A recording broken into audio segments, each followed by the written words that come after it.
Olá, pessoal! Olá, meninos! Olá, meninas do sexto ano.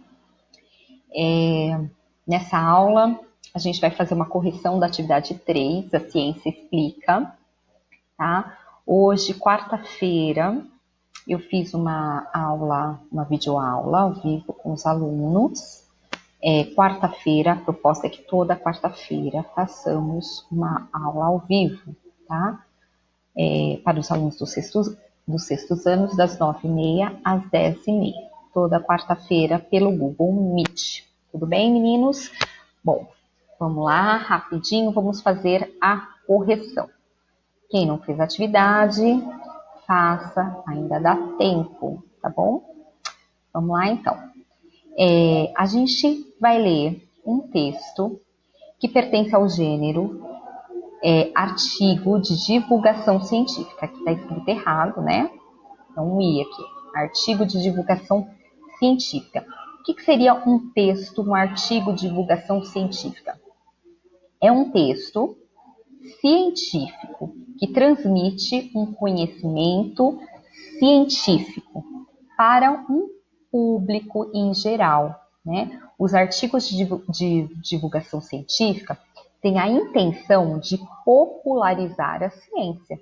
Então, falar sobre assuntos, estudos científicos, explicar, né, de forma científica determinados temas de uma forma bem simplificada, de uma forma bem simples, para que todos possam entender, para que as pessoas leigas, que não têm conhecimento do assunto, possam entender muito bem o que está sendo dito. Então, as palavras, elas são usadas, é um vocabulário mais simples, é uma maneira de dizer, uma maneira mais simples, tá? Para que todos possam entender, tá? Então, aqui vocês vão ler com calma, tá? Eu vou procurar, não vou ler tudo, porque senão o vídeo vai ficar muito longo e cansativo para vocês, mas eu gostaria que vocês lessem com muita calma, tá? Eu vou mudar a tela aqui. Eu acabei sublinhando uns trechinhos do texto. Ai. Deixa eu voltar aqui. Aqui. Travou. Não. Deixa eu subir minha tela aqui, que foi muito, tá? Esse texto, esse aqui também a gente vai fazer a correção, mas um outro vídeo. Bom, vamos lá. Aqui, menos sal. Se vocês puderem, no caderno Trilha de Aprendizagem, se vocês puderem pegar um marca-texto e sublinhar esse trechinho aqui. Nessa atividade, você lerá um artigo de divulgação científica que nada mais é que um texto científico que é transmitido ao grande público com a intenção de popularizar a ciência. Passa um marca-texto em cima dessa informação, que essa informação é importante, tá? Para vocês depois consultarem.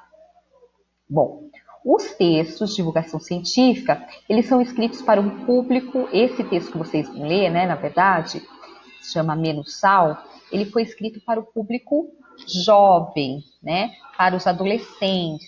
Então, podem sublinhar também esse trechinho. Público-alvo são jovens e adolescentes. Esse texto em específico que a gente vai ver, tá? Bom, na atividade, vocês vão entender, né?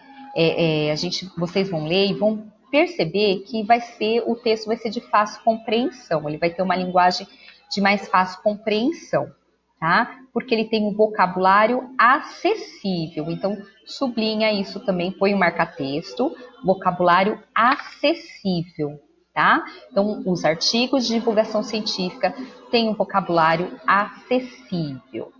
E aí tem aqui esses tópicos: simplificar os principais conceitos para que todos possam compreender, às vezes utilizando comparações, linguagem direta e objetiva, às vezes usando perguntas, adequação à linguagem para o público idealizado, no caso, o texto que nós vamos ler, Menos Sal, o público idealizado são jovens, adolescentes, tá? Citação e opinião de pessoas que são referência no assunto como forma de valorizar o texto. Tudo bem? Então, a gente vai ler aqui o texto menos sal. Foi escrito por Rovena Rosa. Macarrão instantâneo, lasanha e pizza congelada, temperos prontos, margarinas, vegetais, maionese e embutidos, salsicha, hambúrguer, empanados, linguiça, salame e mortadela são alguns alimentos recordistas em sal, nome conhecido do cloreto de sódio. Mas não só os alimentos salgados são vilões. Refrigerantes, biscoitos recheados e mistura para bolos costumam ter altas quantidades de sódio. Então, por favor, peguem um marca-texto e passem aí onde eu marquei no meu, tá bom? Porque esses são os produtos industrializados que mais contêm sal. Próximo, continuando a leitura, o corpo precisa desse mineral para manter o equilíbrio da água no organismo e ajudar na condução de estímulos nervosos e na contração muscular. Porém, o excesso do sódio faz com que as células retenham líquidos e fiquem inchadas. Nesse equilíbrio, aumenta o volume, desequilíbrio aumenta o volume do sangue nas artérias, provocando a elevação da pressão sanguínea. Portanto, o problema do excesso do sal no nosso organismo faz com que nós tenhamos um desequilíbrio, né? Então, a gente acaba inchando, a gente acaba retendo o líquido no corpo, inchando, e aí aumenta o volume de sangue nas artérias e provoca a chamada pressão alta, tá bom? Então, passem o marca-texto aí, nesse trechinho em que está em amarelo aqui, o excesso até a palavra sanguínea. Continuando a leitura, ou seja, o coração tem que bater com mais força para fazer o sangue circular. Quando a pressão das artérias sobe, hipertensão, que é chamada pressão alta, né? O organismo fica suscetível a doenças cardiovasculares, que estão entre as primeiras causas de internações e mortes no mundo. O problema afeta cerca de 35% da população brasileira acima dos 40 anos, segundo o Ministério da Saúde.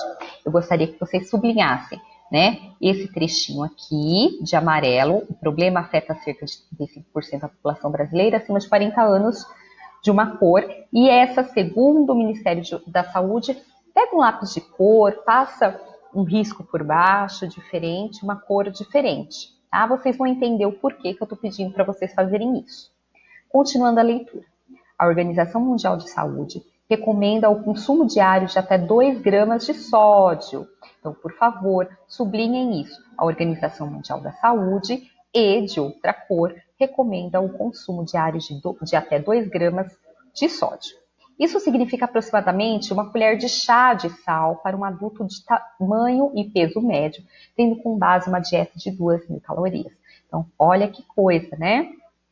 Então, o consumo do sal, o Ministério da Saúde nos diz, Mundial da Saúde, a OMS, nos diz que precisamos consumir até 2 gramas de sódio, né? Mas a gente não vê isso, né? As pessoas consomem muito mais do que isso. Os brasileiros consomem, em média, mais do que o dobro dessa quantidade. A elevação da pressão arterial é silenciosa, não tem uma mudança no organismo. Deixa eu arrumar aqui que tem uma palavrinha errada, o organismo não está junto, né? No organismo para avisar que algo vai mal. Quem tem casos de hipertensão na família deve ficar ainda mais atento para os hábitos alimentares. Olha que interessante. Tem umas aspas aqui, outra aqui. Por quê? Porque é a fala de alguém. Alerta a Sueli Gama, nutricionista do Centro de Saúde da Escola Nacional de Saúde Pública, da Fiocruz. Então, aqui, entre aspas, em amarelo, está a fala de alguém, o discurso de alguém, que é a Sueli Gama, que é nutricionista. Então, sublinhem também, né? Passem um marca-texto amarelo e de outra cor, o rosinha. Se vocês perceberam, o que está de rosa são as pessoas, as vozes que nos dão credibilidade à informação. O Ministério da Saúde nos passa uma informação, a OMS, a Organização Mundial da Saúde, nos passa uma informação e a Sueli Gama, nutricionista da Fiocruz, também nos passa uma informação importante. A gente costuma dizer que esses são vozes de autoridade, ou seja, São vozes que nos passam credibilidade a uma determinada informação. Ou seja, não foi o Zezinho lá da esquina que disse isso, né? Quem disse foi uma entidade renomada, foi uma nutricionista da Fiocruz, foi a Organização Mundial de Saúde, são órgãos reconhecidos, né? Então não foi qualquer um. Então isso causa uma credibilidade na informação. Bom, tabelas nas embalagens. Parte do sódio consumido está presente naturalmente nos alimentos, mas a maior parte é adicionada durante o preparo. Eu vou pular essa parte aqui, tá bom? Depois vocês vão ler com calma e vou vir para essa parte. As papilas gustativas, parte da língua responsável por diferenciar os sabores, demoram cerca de 3 meses para se adaptar a uma dieta reduzida em sal. Por isso é questão de tempo, o costume de apreciar o verdadeiro e sutil sabor dos alimentos. Vocês depois vão pausar esse vídeo e vão terminar de ler esse texto com calma. Leiam ele completo. Pausa o vídeo e leiam o texto com calma. Tudo bem? Então, nós vamos agora, vou voltar lá e nós vamos para as questões.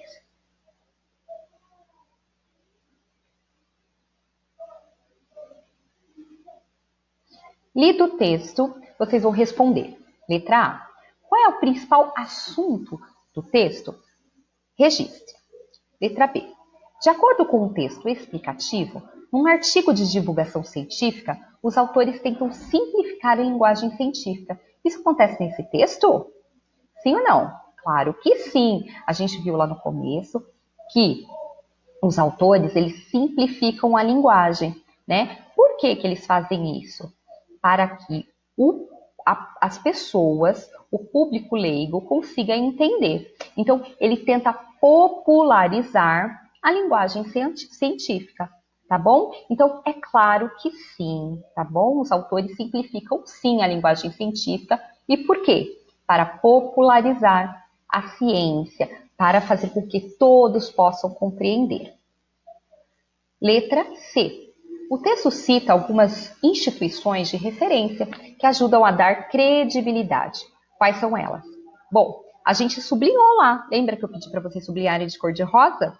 Então, são aquelas entidades que dão credibilidade ao texto, às informações, que são chamadas as vozes de autoridade. Organização Mundial da Saúde, o Ministério da Saúde, aquela nutricionista. Então, são chamadas de vozes de autoridade, são instituições que fazem com que a gente acredite naquela informação, porque são pessoas que conhecem o assunto. Letra D. No trecho, as papilas gustativas, parte da língua responsável por diferenciar os sabores, demoram cerca de 3 meses para se adaptar a uma dieta reduzida em sal. Há uma explicação do termo científico. Tem sim uma explicação sobre um termo científico. Que termo é esse e o seu significado? Bom, o termo científico, gente, são papilas gustativas. Esse é um termo científico, né? Nossa, que nome estranho. O que é uma papila gustativa, né? A gente fala língua, não, mas cientificamente são as papilas, né, gustativas. Então, elas são... O que é uma papila gustativa? Ela é a parte do corpo responsável, que fica na boca, responsável, ou na língua, né, melhor dizendo, é responsável por diferenciar os sabores, tá? Então, o termo científico, papilas gustativas, tá? O que significa? Ela é a parte da língua responsável por diferenciar os sabores. Letra E. O que acontece quando consumimos excesso de sódio, gente? Vamos voltar lá no nosso texto. O que acontece? Lembra que eu pedi para vocês sublinharem lá no comecinho? Olha aqui, ó. O excesso de sódio faz com que as células retenham líquidos e fiquem inchadas. Esse desequilíbrio aumenta o volume do sangue nas artérias, provocando a elevação da pressão sanguínea. Lembra? Por isso que eu pedi para vocês sublinharem, tá bom? Então, o que acontece com o nosso corpo? A gente retém líquido, a gente incha e eleva a nossa pressão arterial, tá bom? Vamos voltar para a próxima questão. Achei. O que acontece lixe alguns alimentos com maior teor de sódio, tá? Então, essa é a nossa última questão e eu pedi também para vocês sublinharem, né? Então, olha lá, eu pedi para vocês sublinharem também, tá no começo, macarrão instantâneo, lasanha, pizza congelada, temperos, gente, refrigerantes recheados, gente, são alimentos recordistas em sal, tá bom? Então, são alimentos, eles são os vilões da nossa alimentação. Tá bom, meus queridos, meus amores? É isso. Procurei falar bem rapidinho, porque para ficar um vídeo curto, né, para não demorar muito. E é isso, respondam. Essa semana é de recuperação, né? Eu vou procurar sempre fazer uma semaninha de recuperação. E aí assistam o vídeo. Quem não fez atividade, faça. Quem já fez, assiste o vídeo, tira a dúvida, né? E não esqueça, eu tô aqui para perguntar, para responder, tirar as dúvidas de vocês, para poder ajudar. A gente está longe, mas tentando ficar próximos. Tá bom? Um abraço, um beijo no coração de vocês e até mais.